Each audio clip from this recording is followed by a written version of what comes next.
पाने के पास साओ और जिनके पास रुपया ना हो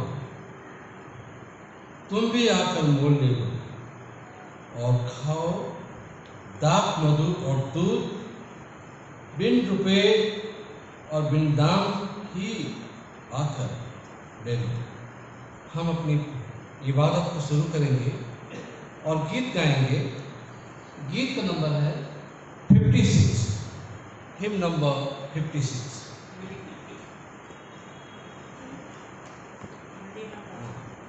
हिंदी की गीत की किताब में 56।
and reading.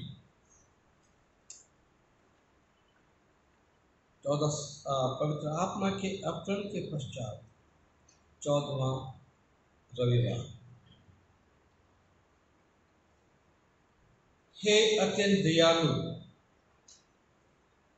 बढ़ दीजिए कि जैसे बपतिस्मा के द्वारा हम आपके पुत्र प्रभु यीशु के साथ संयुक्त हुए, वैसे ही हम आपकी देह और रक्त के अनुपम उपहारों को ग्रहण कर शाश्वत जीवन की ओर बढ़ते जाए। उन्हीं के द्वारा जो आपके और पवित्र आत्मा के साथ एक परमेश्वर और अब तथा सदा सर्वदा जीवित और राज्य करते हैं। अनुग्रहकारी पिता परमेश्वर, हम हृदय से प्रभु आपके आभारी हैं आज की सुबह की सुंदर मधुर बेला के लिए कि प्रभु आपने एक बहुत ही खूबसूरत दिन देखने को हमें दिया, जिसमें हम आपके भवन में आके आपकी हम और सिफारिश कर सकते हैं। हम हृदय से धन्यवाद देना चाहते हैं। भोर को चिड़ियाएं भी, सृष्टि भी आपका गुणगान करती है, क्योंकि आप इस योग्य परमेश्वर हैं जो आप स्तुति, महिमा और आराधना के योग्य परमेश्वर। खास करके मैं धन्यवाद देना चाहता हूँ आज के इस विशेष दिन के लिए। आपके लोग इस भवन में इकट्ठे हुए हैं। प्रभु, मेरी प्रार्थना है इन सब पे आपकी आशीष। यदि आज इनकी कोई प्रार्थना है, कोई रिक्वेस्ट है आपसे, इनकी दुआओं को प्रभु आप सुन लीजिए और दुआओं का जवाब दे दीजिए। यदि कोई जरूरत में है, आप उनकी जरूरत को पूरा करें। यदि कोई परेशानी में है, उनकी परेशानी का आप समाधान करें। यदि कोई अशांत है, उनको आप शांति प्रदान कीजिए। कोई गमजदा है, आप उन्हें तसल्ली की इनायत कीजिए।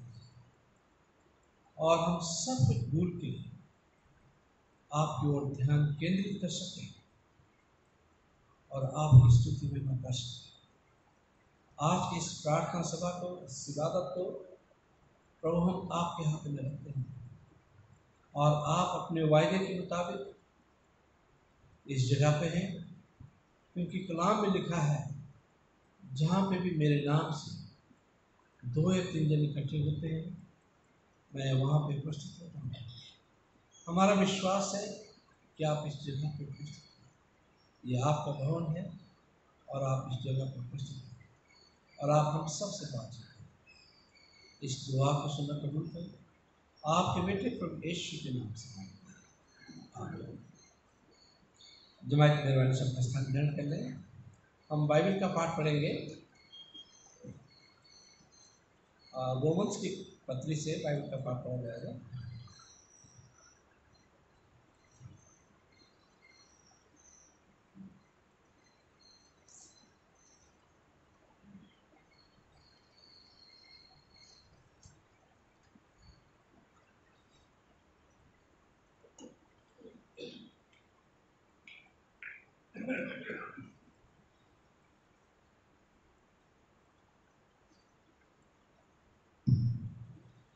पवित्र शास्त्र पढ़ने के लिए निकालेंगे पौलुस प्रेरित की पत्री रोमियो के नाम और उसका 6वां अध्याय पद संख्या 1 से लेकर 11 तक। रोमियो की पत्री उसका 6वां अध्याय 1 पद से लेकर 11 पद तक। सो हम क्या कहें? क्या हम पाप करते रहें कि अनुग्रह बहुत हो? कदापि नहीं। हम जब पाप के लिए मर गए तो फिर आगे को उसमें क्यों कर जीवन बिताया? क्या तुम नहीं जानते कि हम जितनों ने मसीह यीशु का बपतिस्मा लिया तो उसकी मृत्यु का बपतिस्मा लिया, सो उस मृत्यु का बपतिस्मा पाने से हम उसके साथ गाड़े गए ताकि जैसे मसीह पिता की महिमा के द्वारा मरे हुए में से जिलाया गया, वैसे ही हम भी नए जीवन की सी चाल चलें। क्योंकि यदि हम उसकी मृत्यु की समानता में उसके साथ जुट गए हैं, तो निश्चय उसके जी उठने की समानता में भी जुट जाएंगे। क्योंकि हम जानते हैं कि हमारा पुराना मनुष्य उसके साथ क्रूस पर चढ़ाया गया, ताकि हम पाप का शरीर व्यर्थ हो जाए, ताकि हम आगे को पाप के दासत्व में न रहें। क्योंकि जो मर गया वे पाप से छूटकर धर्मी ठहरा। सो यदि हम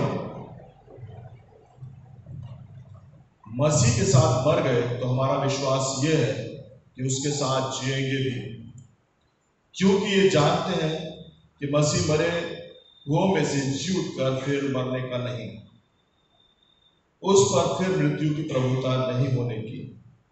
क्योंकि वे जो मर गया तो पाप के लिए एक ही बार मर गया, परंतु जो जीवित है तो परमेश्वर के लिए जीवित है।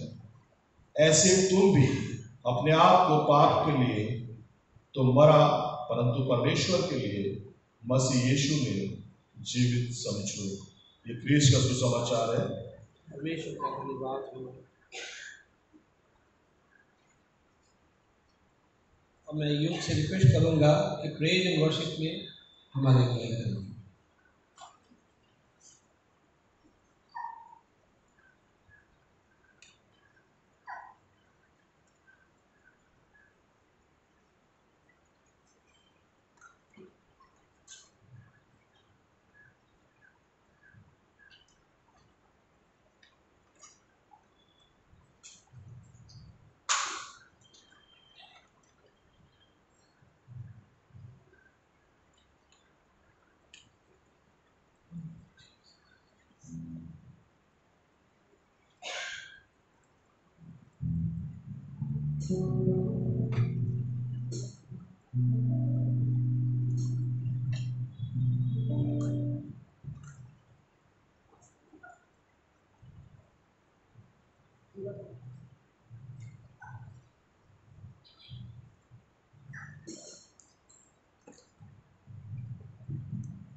आप सबको जय मसीह की। आइए अपने सामने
चाहे सिर्फ भलाई मेरे जीवन में सदा।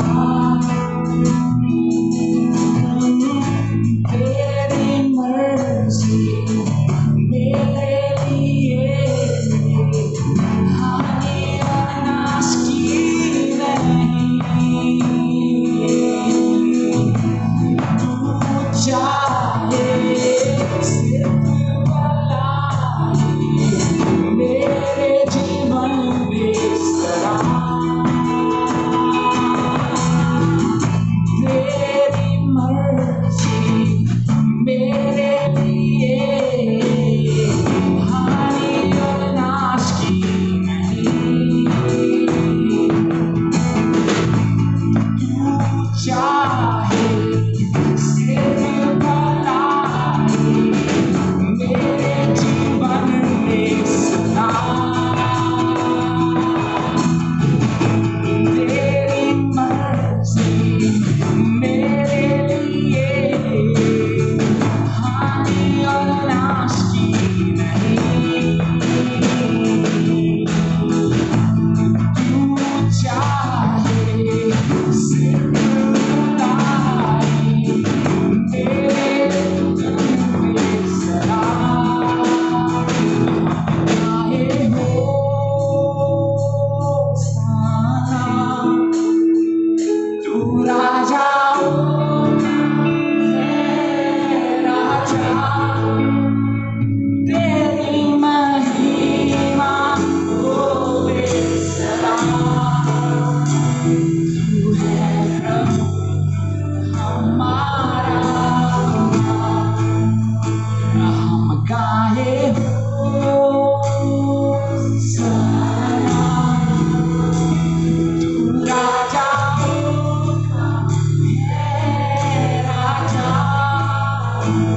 तेरी महिमा होवे सदा। तू है प्रभु हमारा। हाथ उठाकर गाएंगे यीशु तेरा नाम रहे ऊंचा।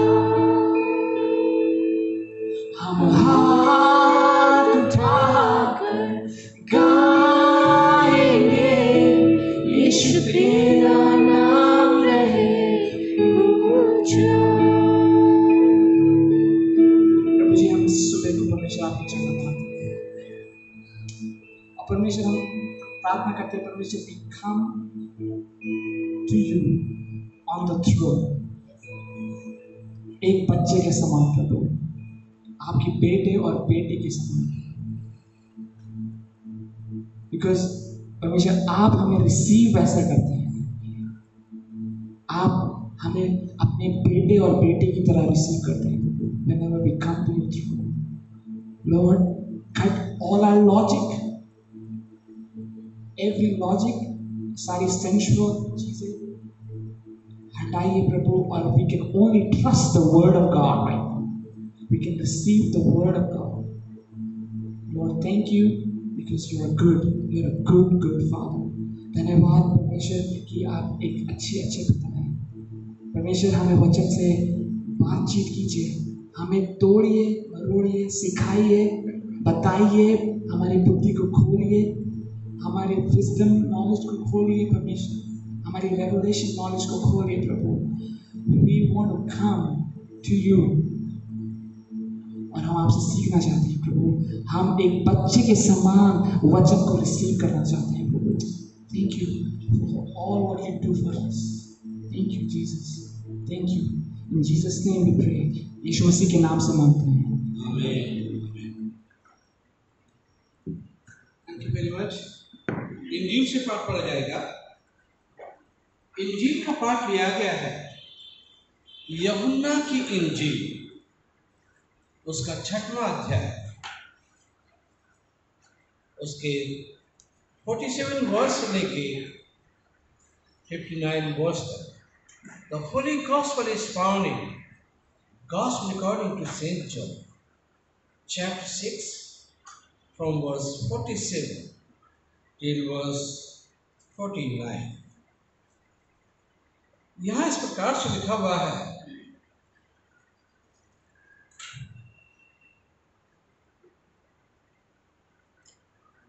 मैं तुमसे सच सच कहता हूं कि जो कोई विश्वास करता है अनंत जीवन उसी का है। जीवन की रोटी मैं हूं। तुम्हारे बाप दादों ने जंगल में मन्ना खाया और मर गए। वो रोटी जो स्वर्ग से उतरती है ताकि मनुष्य उसमें से खाए और ना मरे। जीवन की रोटी जो स्वर्ग से उतरी मैं हूं। यदि कोई इस रोटी में से खाए तो सर्वदा जीवित रहेगा। और जो रोटी मैं जगत के जीवन के लिए दूंगा वो मेरा मांस है। इस पर यहूदी ये कहकर आपस में झगड़ने लगे, यह मनुष्य कैसे हमें अपना मांस खाने को दे सकता है। यीशु ने उनसे कहा, मैं तुमसे सच सच कहता हूं कि जब तक तुम मनुष्य के पुत्र के मांस को न खाओ और उसका लहू न पियो तुम में जीवन नहीं। जो मेरा मांस खाता और मेरा लहू पीता है अनंत जीवन उसी का है और मैं उसे अंतिम दिन फिर जिला उठाऊंगा। क्योंकि मेरा मांस वास्तव में खाने की वस्तु है और मेरा लहू वास्तव में पीने की वस्तु है। जो मेरा मांस खाता और मेरा लहू पीता है वो मुझ में स्थिर बना रहता है और मैं उसमें। जैसे जीवते पिता ने मुझे भेजा और मैं पिता के कारण जीवित हूँ, वैसे ही वो भी जो मुझे खाएगा मेरे कारण जीवित रहेगा। जो रोटी स्वर्ग से उतरी यही है, उस रोटी के समान नहीं जिसे बाप दादा ने खाया और मर गए। जो कोई ये रोटी खाएगा वो सर्वदा जीवित रहेगा। ये बातें उसने कफरनहूम के एक आराधनालय में उपदेश देते समय कही। ये प्रभु यीशु का सुसमाचार है। प्रभु यीशु के लिए महिमा। आमीन। जमात में निराम से बैठ जाएं, हम प्रार्थना करेंगे। अनहोकारी पिता परमेश्वर, हम इस समय आपके कदमों में आते हैं और खास करके प्रार्थना करते हैं। जब हम थोड़े समय आपके कलाम के ऊपर में मनन करते हैं, प्रभु आप हम सबसे बातचीत करें, क्योंकि आप अपने वचन को खुद बेहतरीन ढंग से समझा सकते हैं और जिसमें कि इंसानों की अकल काम नहीं करती है, उन बातों को प्रभु आप हमें बहुत गहराई से और सच्चाई से समझा सकते हैं। प्रभु इस दुआ को सुनो, कबूल कर आपके बेटे प्रभु यीशु के नाम से मांगते हैं, आमीन। आप सबको जय मसीह की। आज की जो थीम है बैप्टिज्म एंड होली कम्युनियन, बपतिस्मा और प्रभु भोज आज की थीम है। और ये दो संस्कार हैं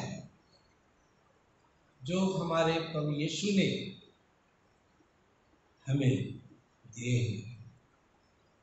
रोमन कैथलिक में 7 सैक्रामेंट्स को मानते हैं, उसमें मैरिज भी और कन्फर्मेशन भी उसी सैक्रामेंट में मानते हैं।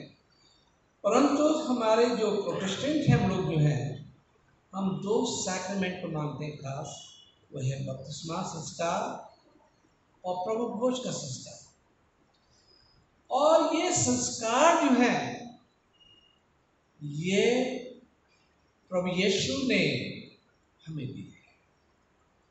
अच्छा, सबसे पहला है जल संस्कार। सबसे पहले मैं आपको बताना चाहता हूं, sacrament is a symbol through which love and grace of God is made relevant and real. Sacrament word.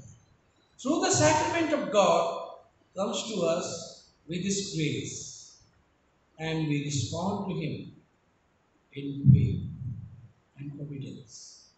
हम इन संस्कारों को लेते हैं और ये संस्कार जो है विश्वास के साथ हम लेते हैं। बपतिस्मा या प्रभु भोज हम लेते हैं और ईमान के साथ लेते हैं। और इसलिए हम लोग कह सकते हैं कि सैक्रेमेंट से हमें रूहानी ताकत मिलती है, आत्मिक ताकत हमें मिलती है। तो ये सैक्रेमेंट जो है, ये संस्कार जो है हमारे लिए जरूरी है। अच्छा, कुछ लोग ये मानते हैं बपतिस्मा संस्कार जो है ये कैसा संस्कार है। ईसाई लोगों को ईसाई बनाने के लिए जो है बपतिस्मा देते हैं, और कई लोग बपतिस्मा का सही प्रोनाउंस भी नहीं करते हैं, बतासा, है ना। एक बार की बात है कि एक जगह मुझे बुलाया गया, इंटरप्रिटेशन के लिए मुझे बुलाया गया, और वो पादरी साहब थे, मतलब कोई भी पादरी बन जाते हैं, तो वो चले, उन्होंने मुझे बुलाया, कहने लगे साहब आप हमारे साहब आ रखे हैं और वहाँ पे आपको उनका अनुवाद करना है। ठीक है। तो वहाँ बड़ी भीड़ थी वहाँ पे, तो मैंने कहा भाई आप लोग क्यों आए यहाँ पे। कहने लगे साहब, बड़े साहब ने कहा कि बत्तीसा होगा यहाँ पे, और बत्तीसा होगा और उसके बाद खाना होगा यहाँ। मैंने कहा बपतिस्मा कहना चाह रहे हैं, बपतिस्मा? बोला हाँ। तो बोला तो मैंने कहा इसके बारे में कुछ जानते हैं? अरे साहब, बड़े साहब ने कहा कि यहाँ खाना होगा, इसलिए हम आ गए और बपतिस्मा। इस तरह के बैप्टिज्म जो है, बपतिस्मा जो है लोग करते हैं और कहते हैं कि हमने बहुत अच्छा बपतिस्मा लिया, हमने इमर्जन बैप्टिज्म लिया, डुबकी का बपतिस्मा लिया।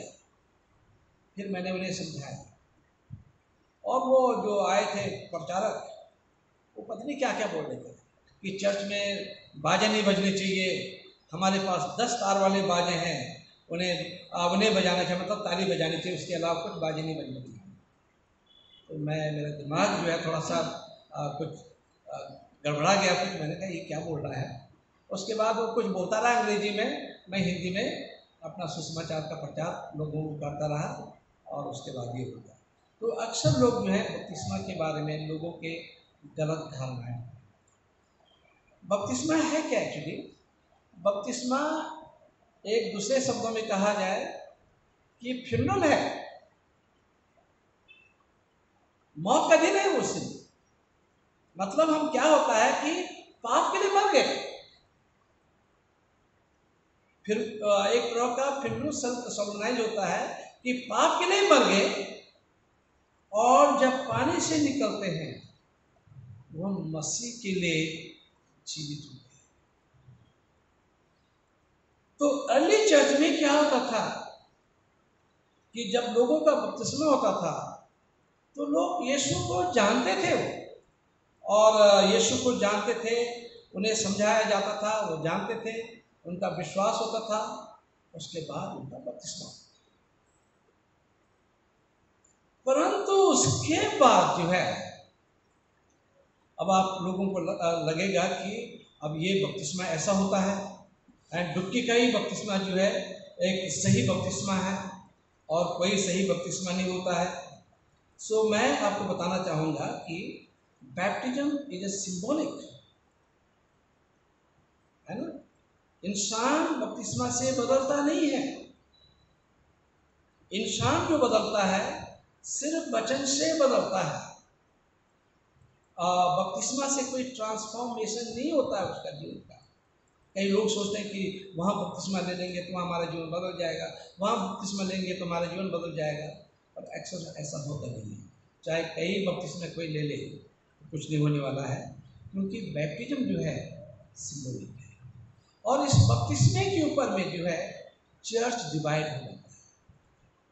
अक्सर हमारी कलीसियाओं में लोग बाग आ जाते हैं और फिर प्रचार करने लगते हैं, बताने लगते हैं, अरे साहब आपका बपतिस्मा क्या है, आप तो डुबकी करनी हुआ, बच्चे का पादरी साहब जो है स्प्रिंकल कर देते हैं, क्रॉस का निशान बना देते हैं, वो बपतिस्मा, वो कोई बपतिस्मा हुआ? डुबकी का बपतिस्मा होना चाहिए। और उन्हें समझाना चाहिए, समझना चाहिए कि बपतिस्मा जो है सिंबॉलिक है। आप सिंबॉलिकली मर जाते हैं, पाप के लिए मर जाते हैं।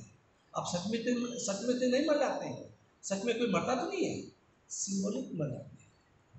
और फिर हम ये सिंबॉलिकली हम ये कहते हैं कि हम प्रभु यीशु मसीह के लिए जी उठे हैं। तो अब क्या हुआ कि अब लोग कहते हैं कि बच्चों का बपतिस्मा क्यों होता है? अब अर्ली चर्च फादर ने जो है जब काफ़ी डिस्कशन हुआ और जो विश्वासी थे उनके बच्चे होने लगे।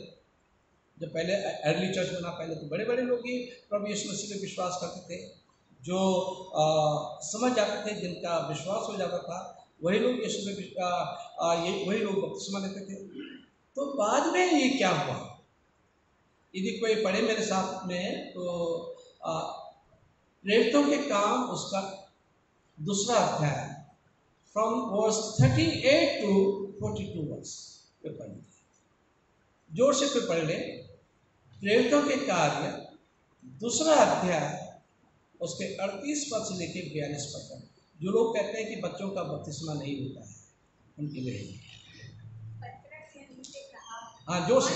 पतरस ने उनसे कहा, मन फिराओ और तुम में से हर एक अपने अपने पापों की क्षमा के लिए यीशु मसीह के नाम से बपतिस्मा ले, तो तुम पवित्र आत्मा का दान पाओगे। क्योंकि ये प्रतिज्ञा तुम और तुम्हारी संतानों और तुम सब दूर दूर के लोगों के लिए भी है, जिनको प्रभु हमारा परमेश्वर अपने पास बुलाएगा। उसने बहुत और बातों से भी गवाही दे देकर समझाया कि अपने आप को इस टेढ़ी जाति से बचा। अतः उन्होंने उसका वचन ग्रहण किया, उन्होंने बपतिस्मा लिया और उसी दिन 3000 मनुष्यों के लगभग उनमें मिल गए और वो प्रेरितों से शिक्षा पाने और संगति रखने और रोटी तोड़ने और प्रार्थना करने में लवलीन रहे। तो यहाँ पे क्या था, आपका ट्रांसलेशन थोड़ा सा गड़बड़ है। यहाँ पे पूरे परिवार ने बपतिस्मा लिया, पूरे परिवार ने। और परिवार में कौन होते हैं? बच्चे भी होते हैं, परिवार में बच्चे भी होते हैं। और बच्चों ने और पूरे परिवार ने बपतिस्मा लिया। यदि आप पढ़ेंगे प्रेरितों के काम उसका 16 अध्याय उसके 11 पद से 19 पद को पढ़ लीजिए जोर से। प्रेरितों के कार्य उसका 16 अध्याय 11 पद से लेके 19 पद तक। तो साउस के जहाज छोड़कर हम सीधे सुमात्रा के और दूसरे दिन नियापोलिस से आए। वहां से हम फिलिप्पी में पहुंचे, जो मकिदुनिया प्रांत का मुख्य नगर और रोमियो की बस्ती है, और हम उस नगर में कुछ दिन तक रहे। सबके दिन हम नगर के फाटक के बाहर नदी के किनारे यह समझ कर गए कि वहां प्रार्थना करने का स्थान होगा, और बैठकर उन स्त्रियों से जो झुकी हुई थी बातें करने लगे। और लुदिया नाम सितारा नगर की बैंजनी कपड़े बेचने वाली एक भक्त स्त्री झुकी थी, और प्रभु ने उसका मन खोला ताकि पौलुस की बातों पर चित्त लगाए, और उसने अपने घराने से बपतिस्मा लिया। तो उसने विनती की कि यदि तुम मुझे प्रभु की विश्वासनी समझते हो तो चल कर तेरे साथ घर में रहो, और मैं हमें मनाकर ले गई। जब हम प्रार्थना करने की जगह जा रहे थे तो हमें एक दासी मिली जिसमें भाभी कहने वाली आत्मा थी, और भाभी कहने से अपने स्वामियों के लिए बहुत कुछ कमा लाती। वह पौलुस के लिए हमारे पीछे आकर चिल्लाने लगी, ये मनुष्य परम प्रधान परमेश्वर के दास है, जो हमें उधार के भाग की कथा बताते हैं। वे बहुत दिन तक ऐसा ही करती रही, परंतु पौलुस दुखित हुआ और मुंह फेर कर उस आत्मा से कहा, मैं तुझे यीशु मसीह के नाम से आज्ञा देता हूँ, उसमें से निकल जाओ। और वे स्पष्टीकरण निकल हाँ, इसमें बपतिस्मा के बारे में नहीं आया है।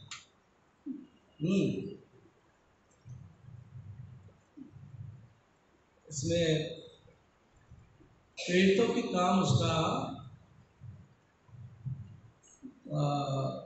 16 अध्याय है।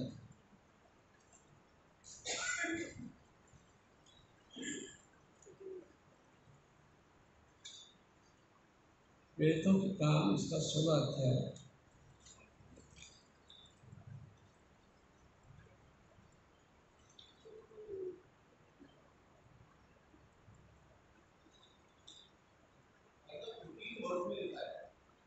15 वर्ष में लिखा है, तब उसने अपने घराने समेत बपतिस्मा लिया। तब उसने हमसे विनती की कि तुम मुझे प्रभु की विश्वासनीय समझते हो तो चलकर मेरे घर रहो, और वो हमें मना कर ले गए। उसके पूरे घराने ने बपतिस्मा लिया। तो और भी रेफरेंसेस हैं जहाँ पे ये बताया गया कि पूरे परिवार ने बपतिस्मा लिया। तो खास कहने का मतलब यह है कि जब विश्वासी लोग बढ़ने लगे, उनकी शादी ब्याह हुई, उनके बच्चे हुए, तो ये सोचा गया कि अगर इनके साथ कोई ट्रेजेडी अगर होती है, कोई बात होती है, तो इनका क्या होगा, ये लोग कहाँ जाएंगे, स्वर्ग में जाएंगे या नरक में जाएंगे, कहाँ जाएंगे। और फिर जो है चाइल्ड बैप्टिज्म जो है, बच्चों का बपतिस्मा जो है शुरू हुआ। अच्छा, बपतिस्मा तो तभी होता है जब बच्चे जो हैं, जब कोई भी इंसान पूरी तरह से विश्वास लाता है, तभी बपतिस्मा होता है।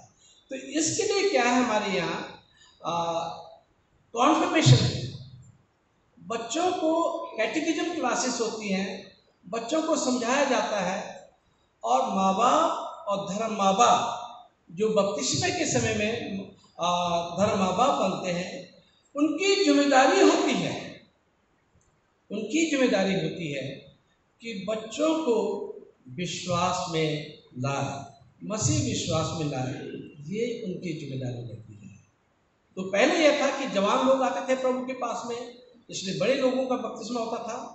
परंतु जब उनके बच्चे हुए, तब बच्चों का बपतिस्मा होना शुरू हुआ। और यहाँ पे तो पूरे घराने ने बपतिस्मा लिया। 2 जगह पे पूरे के पूरे घराने ने बपतिस्मा लिया। तो चाइल्ड बैप्टिज्म, जो भी बपतिस्मा है, चाहे बचपन में ले या बड़े होके ले, ये सिंबॉलिक है। ठीक है, पाप के लिए मर गए और यीशु के लिए जीवित है, तो ये सिंबॉलिक है। तो यीशु जो है ने इस सैक्रेमेंट दिया, इसे कहते हैं जल संस्कार। बपतिस्मा कोई बहुत बड़ा टर्मिनोलॉजी या कोई बहुत बड़ी शब्द नहीं है ये, है ना। बपतिस्मा का मतलब होता है जल संस्कार। हर धर्म में जल संस्कार है, कुछ ना कुछ संस्कार होते हैं। और हमारे यहाँ पे यीशु पे विश्वास करने के लिए और मसीह जमात में सम्मिलित होने के लिए ये जल संस्कार है।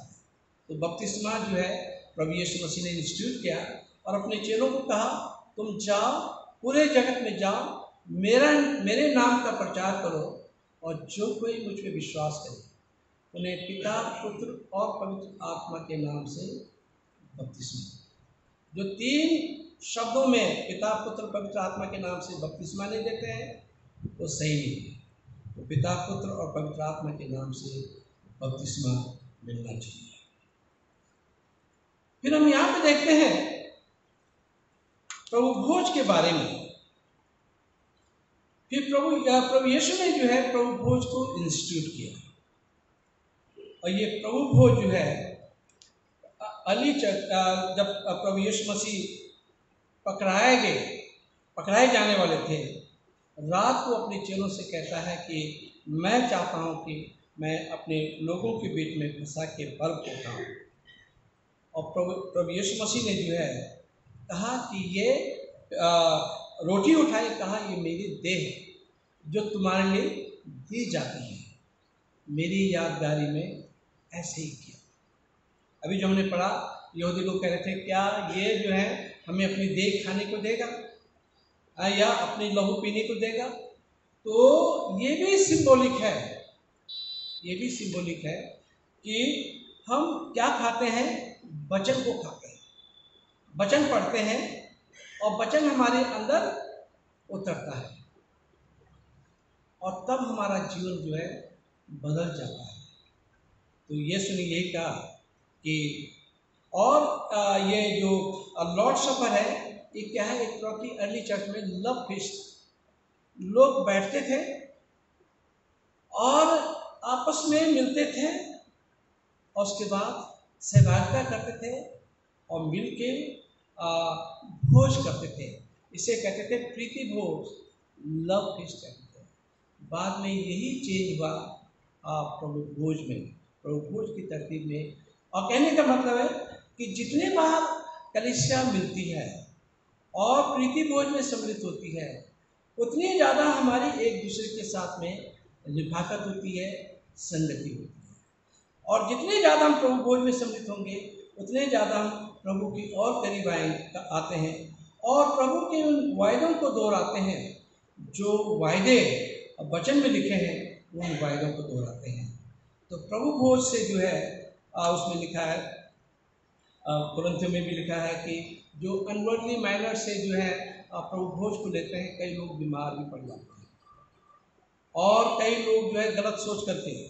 इसका मतलब ये नहीं कि जो सब लोग अनवर्दी मैनर से ले रहे हैं और जो वर्दी मैनर से ले रहे हैं वो बीमार नहीं पड़ते हैं, परंतु कहने का मतलब है कि सोच समझ करके और अपने आप को तैयार करके प्रभु की मेज में शरीक होना चाहिए। ये जो है प्रभु यीशु मसीह ने एक संस्कार बपतिस्मा दिया और दूसरा संस्कार जो है ये प्रभु भोज का है, प्रभु भोज का है। और कहा जब तक मैं ना आऊं तब तक उसकी यादगारी में तुम यही किया करना। तो जब तक प्रभु आता है तब तक हमें प्रभु भोज की उसमें तरतीब में शरीक होना है। और इसीलिए हमारे चर्च ऑफ नॉर्थ इंडिया में यदि आपको मेंबरशिप मेंटेन करनी है तो कम से कम अगर बाहर रहते हैं, शहर के बाहर रहते हैं, ड्यूटी की कहीं काम कर रहे हैं, तो अपने चर्च में 3 बार जो है साल में कम से कम प्रभु भोज में सम्मिलित होंगे, प्रभु भोज में सम्मिलित होंगे अगर चर्च की मेंबरशिप मेंटेन करनी है।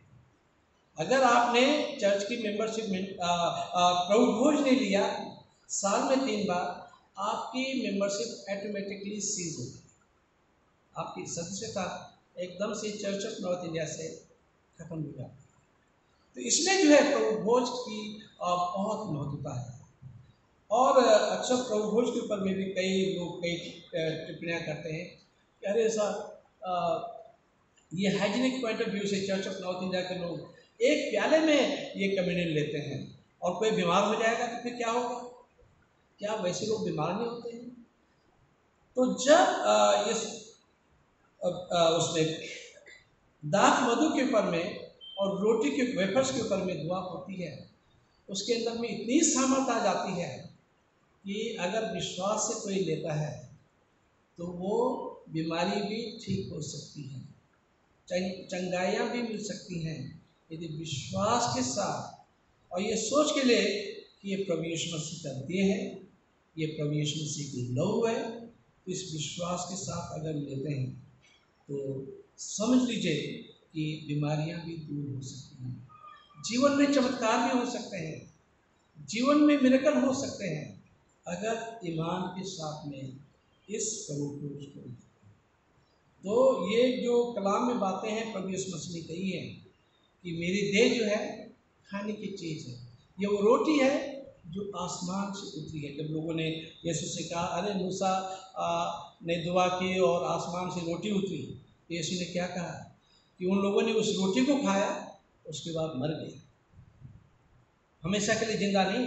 परंतु अगर इस रोटी को तुम खाते हो, यदि वचन को पढ़ते हो और वचन पे अमल करते हो तो तुम्हारा अनंत जीवन, हमेशा का जीवन, मोक्ष को प्राप्त कर लोगे यदि तुम मुझे खाओगे मतलब मेरे वचन को पढ़ोगे, मेरे वचन को निगलोगे तो तुम्हारा जीवन बिल्कुल फर्क होगा, औरों से बिल्कुल फर्क होगा। बपतिस्मे का भी यही मतलब है कि जब हम बपतिस्मा लेते हैं, यीशु का बपतिस्मा लेते हैं, हम अगर कोई बच्चा ले रहा है बपतिस्मा तो बच्चे को हम बाद में बता देते हैं कि उसका मतलब बता देते हैं कि तुम पाप के लिए मर गए थे और सिर्फ जीवित हो, तुम यीशु के लिए जीवित हो। तो समझ लीजिए कि चर्चेज में कोई पॉलिटिक्स, कोई लड़ाई झगड़ा ना हो और चर्चेज में जो है प्रभु की सेवा में लग जाए और प्रभु की सेवा करें। चर्चेज में, हमारे जीवनों में, हमारे परिवारों में बिल्कुल परिवर्तन नजर आएगा अगर हम इस बात को समझते हैं कि हम पाप के लिए मर गए हैं, बुरे कामों के लिए मर गए हैं, विकेटनेस के लिए मर गए हैं, है ना। और अगर हम जीवित हैं तो यीशु के लिए जीवित हैं। अगर हम इस बात को सोच लेते हैं, समझ लेते हैं, तो समझ लीजिए कि जीवन बिल्कुल फर्क हो जाएगा, परिवार हमारे बिल्कुल फर्क हो जाएगा। परंतु चर्चेज में समस्याएं इसलिए होती है, लोगों के अंदर में समस्याएं इसलिए होती है, परिवारों में समस्या इसलिए होती है क्योंकि वो यीशु को नहीं जानते हैं और इस बात को नहीं जानते हैं कि वो पाप के लिए मरते हैं। और जब वचन पढ़ते हैं और या प्रभु की मेल में शरीक होते हैं, इस बात को नहीं जानते कि हमने उसके लहू को पिया, इसके मतलब हम उसके लहू में शरीक हो गए। यीशु का लहू हमारे अंदर है, यीशु का मांस हमारे अंदर है। अगर यीशु का लहू और मांस हमारे अंदर है तो हमारा जीवन बिल्कुल फर्क होना चाहिए, एक परिवर्तित होना चाहिए, बदलाव होना चाहिए। तो हमें समाज में बिल्कुल फर्क होना चाहिए। समाज में, सोसाइटी में, जिस भी देश में रहते हैं, जिस भी स्टेट में रहते हैं, जिस इलाके में रहते हैं, लोगों को इस बात की पहचान होनी चाहिए कि ये लोग मसीह लोग हैं और ये लोग मसीह के पीछे चलते जाते हैं। तो प्रभु यीशु मसीह ने ये दो सैक्रमेंट, ये दो संस्कार थे, यीशु ने जो है अपने चेलों को दिए और जो कोई उनके पीछे चल, उसके बाद यीशु पे विश्वास करेंगे, उन सब के लिए दो सैक्रमेंट हैं, प्रभु भोज, बपतिस्मा और प्रभु भोज। और इन सैक्रमेंट्स को की अपनी अहमियत है और इन्हें समझना है और उस पर चलना है।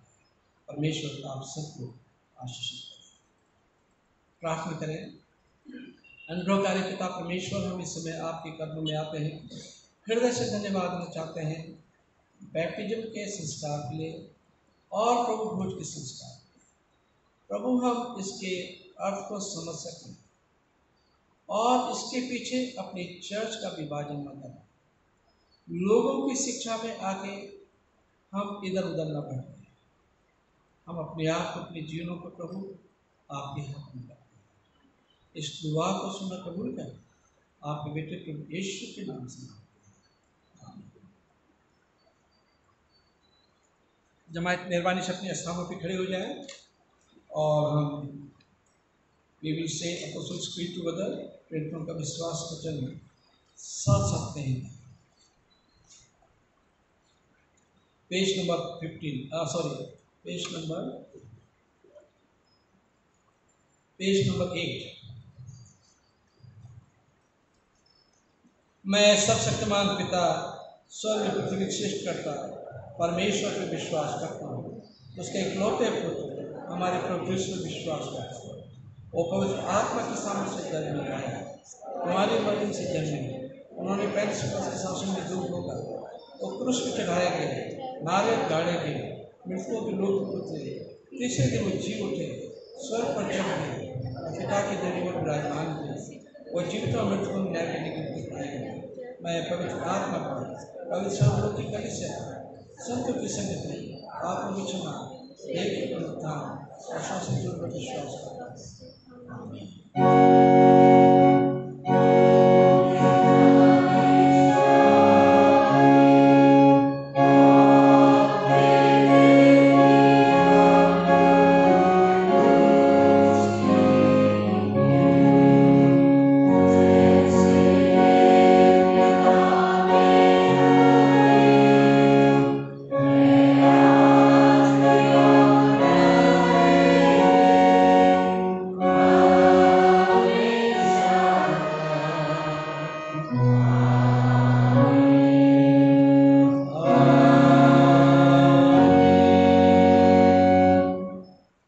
हिमायत मेहरबानी से अपना स्थान ग्रहण कर लें।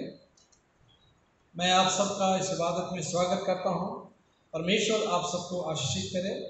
और वर्शिप प्रोग्राम नेक्स्ट संडे भी हमारी इबादत 10 बजे की होगी। आप लोग आ सकते हैं और ऑनलाइन भेजना धीमे से बंद कर देंगे और सिर्फ जो है अब चर्च में ही इबादत होगी और इस बात का ध्यान रखें।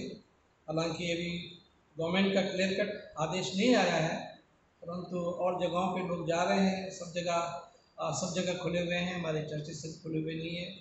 तो ये अच्छा है कि हम परमेश्वर के भवन में आएँ और उसकी इबादत करें। तो नेक्स्ट संडे की इबादत जो है 10 बजे की होगी और हमारे संडे स्कूल और जूम पे होता है। मंडे टू फ्राइडे हमारे यहाँ प्रेयर होती है। शाम को 6:30 बजे प्रेयर होती है। तो जो जुड़ना चाहते हैं वो आप प्रेयर में जुड़ सकते हैं। कई लोग भी जुड़ रहे हैं और परमेश्वर काफ़ी आश्चर्यकर्म कर रहा है, दुआओं को सुन रहा है, दुआओं का जवाब दे रहा है। और यूथ भी ऑर्गेनाइज कर रहे हैं। हमारी जो पुरानी यूथ हैं ये तो रहेंगे, और परंतु नई यूथ को बनने में, ठीक से डेवलप होने में कम से कम 2-3 साल लगेंगे। इनके लेवल में आने के लिए 3-4 साल लगेंगे, बल्कि ज़्यादा भी लग सकते हैं। तो यूथ हमारा गाना गाएगी, प्रेज एंड वर्शिप तो ये करते ही है। ये वाली यूथ, पुरानी वाली यूथ हमारी सीनियर यूथ, और अब एक जूनियर यूथ का को तैयार किया जा रहा है। और उनसे हमने रिक्वेस्ट की है, ये रहेगा कि जो चर्च के पुराने हिम्स हैं वो याद करें और मिस्टर ग्रीन के साथ में बैठ के प्रैक्टिस करें, ताकि जो हमारे पुराने हिम्स जो हैं ऑब्सोलीट हो रहे हैं, जिनको लोग भूल रहे हैं, उन हिम्स को वो लोग गाएं। खड़े होके वो यूथ जो है पहले इस काम को करे कि हिम्स गाएं, कलीसिया के साथ में मिलके गाएं। और भी जो एक्टिविटीज़ होती हैं, अब हमारी यूथ जो है, पुरानी यूथ, उनकी शादी ब्याह हो गई है और इसलिए जो है डायसिस के एक्टिविटीज़ में लोग आ नहीं पाते हैं, जा नहीं पाते हैं। तो अब रिक्वेस्ट रहेगी मेरी कि आप अपने बच्चों को 18 से कितने 16 से ना 16 से 30 के बीच में जो बच्चे आपके हैं, आप उनको भेज दें, और ताकि वो लोग भी जो है चर्च के कामों में और एक्टिव हो जाएं, है ना। और डायसिस में बहुत सारे अभी पैंडेमिक के समय में तो सब बंद है, परंतु बहुत सारी अपॉर्चुनिटीज़ होती हैं यूथ के लिए। अब्रॉड जाने की भी अपॉर्चुनिटी होती है और स्कॉलरशिप मिलती है यूथ को, और इनके लिए फर्क ट्रेनिंग भी दी जाती हैं। तो यूथ के लिए बहुत काम होता है, इसलिए अपने बच्चों को यूथ में भेजें ताकि आपका चर्च भी यूथ में पार्टिसिपेट करे। सीनेट लेवल तक हमारी यूथ हमारे चर्च के यूथ जा सकें। तो दूसरी चर्चेस की यूथ जो हैं बहुत जल्दी जो है जाते हैं, सीनेट लेवल तक जाते हैं वो लोग और बहुत काम करते हैं। कई लोग सेलेक्ट हो जाते हैं, कहीं सेलेक्ट हो जाते हैं। बहुत अपॉर्चुनिटीज़ हैं यूथ के द्वारा। तो अपने बच्चों को 16 से 18 के बीच में, जो 16 से 30 के बीच में जो बच्चे हैं, अपने बच्चों को यूथ में भेजें ताकि आपके बच्चे तैयार हो सकें आगे के लिए, और इस चर्च की लीडरशिप लेने के लिए आगे चल के इस चर्च की लीडरशिप लेने के लिए वो आगे तैयार हो सकें। ठीक है, तो हम ये गीत गाएंगे, उसी के साथ आज का हदिया भी दिया जाएगा। संडे स्कूल भी होता है, अपने बच्चों का नाम आप संडे स्कूल में भेजिए। मिसिस रॉकछोड़ भी लेती है, नितिन की वाइफ भी लेती है संडे स्कूल, नीरजा रोशन, और सुनैना लेती है, मेरी वाइफ लेती है, वो बड़े बच्चों को लेती है। तो अपने बच्चों को संडे स्कूल में भी भेजिए। तो एक गीत हम गाएंगे, गीत का नंबर है 231,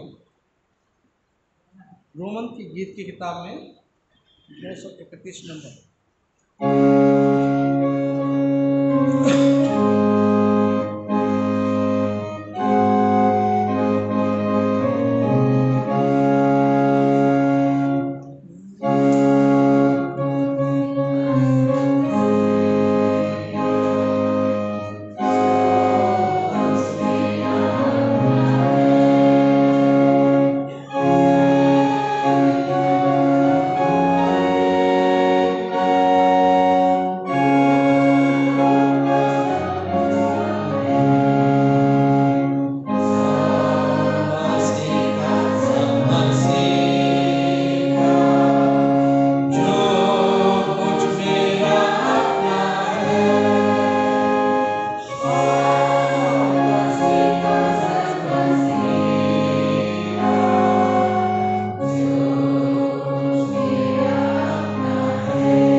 हम प्रार्थना करेंगे।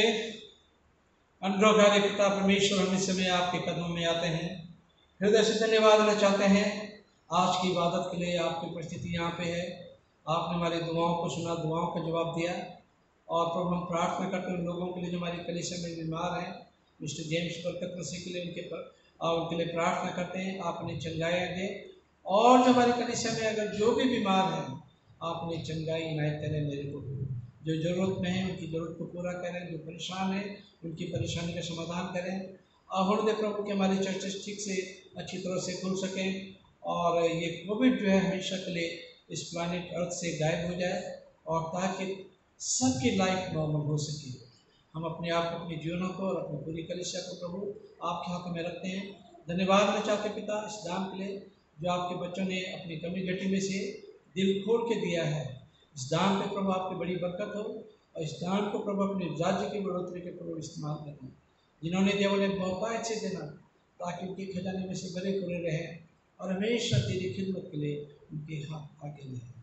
और प्रभु जिस तरह से आपने इस पूरे हफ्ते हमारी मदद की, और आगे आने वाले हफ्ते में प्रभु आप हमारी मदद करें, अपनी पनाह में रखें, अपनी हिफाजत में रखें, ताकि हम तेरे भवन में आके आपकी हम शिकायत कर सकें। इस दुआ को सुनो कबूल कर आपके बेटे प्रभु यीशु के नाम से मांगते हैं, आमीन। प्रभु की प्रार्थना साथ में कहेंगे। ऐ हमारे बाप तू आसमान पर है, तेरा नाम पाक माना जाए, तेरी बादशाह आए, तेरे आसमान पर है जमीन पर भी हो। हमारे रोज को हमें बख्श दे, जिसका समझदा हम माफ़ करते हैं, हमारे कसम को माफ़ कर, हमें पैसों का पढ़ दे, एक राइस से जाए, आशा कुदस चला हमेशा तेरी आमीन। पिता परमेश्वर का प्रेम, प्रभु यीशु का अनुग्रह और पवित्र आत्मा की सहभागिता विश्वास के साथ, खास करके हमारे इस कलीसिया के साथ, जितने यहाँ पे सब के साथ, और तमाम विश्वव्यापी कलीसिया के साथ आज लेके मिले।